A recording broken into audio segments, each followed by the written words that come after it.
Chapter 7. Freedom. We live in the richest time in human history. The United States is the wealthiest nation the world has ever seen. Median family income adjusted for inflation has skyrocketed from just under $30,000 in the 1950s to over $62,000 today.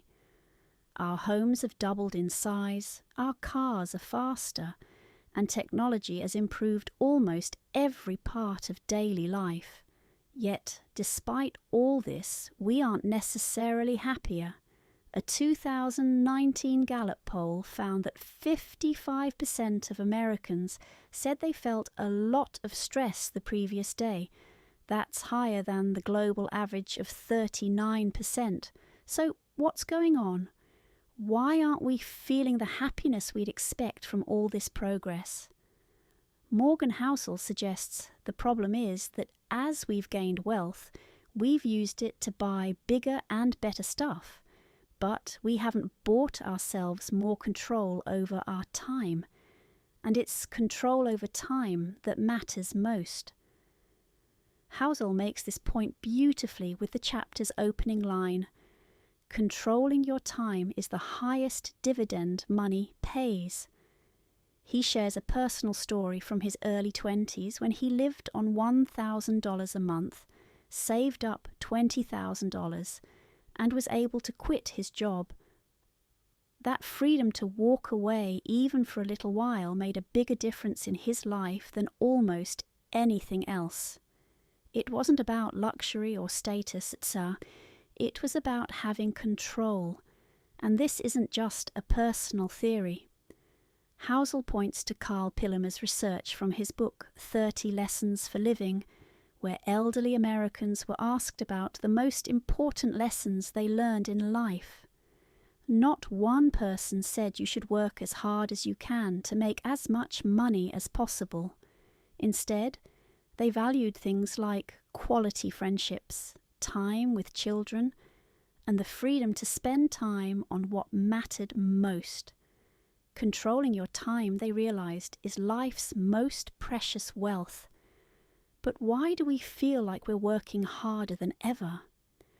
Housel explains that in the past, most jobs were physical. You worked with your hands, and when you left the factory or farm, your work was done. Today, 38% of jobs are in management, decision-making, and thought work, roles that follow us home in our heads. With laptops, smartphones, and constant connectivity, it feels like we're working 24/7, even if we technically clock fewer hours than people did in the 1950s. Housel shares a fascinating story about John D. Rockefeller, one of the richest men in history, who understood this lesson early. Rockefeller's success wasn't about how many barrels of oil he moved. It was about making smart decisions inside his head, often in what looked like quiet, idle time. A refinery worker once said Rockefeller would just sit, listen, and speak rarely. But when he did, people listened. The less he spoke, the more his words mattered. He mastered the art of thinking time, and that was his true power.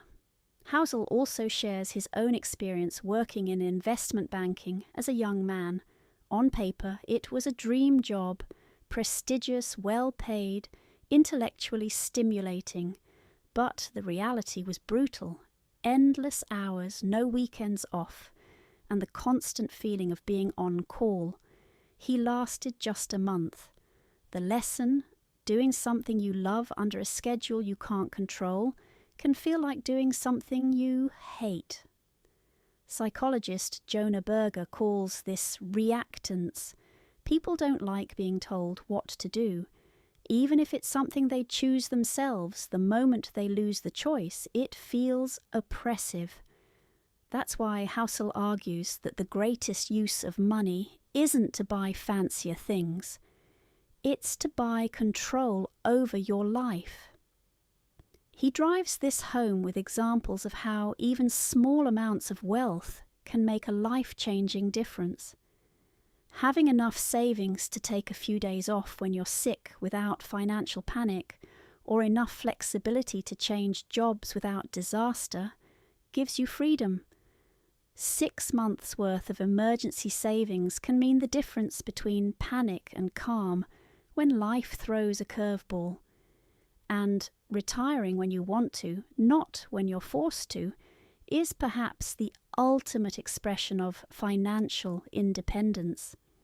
As Housel writes, more than your salary, more than the size of your house, more than the prestige of your job, control over doing what you want, when you want to, with the people you want to, is the broadest lifestyle variable that makes people happy.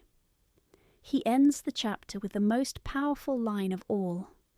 The highest form of wealth is the ability to wake up every morning and say, I can do whatever I want today.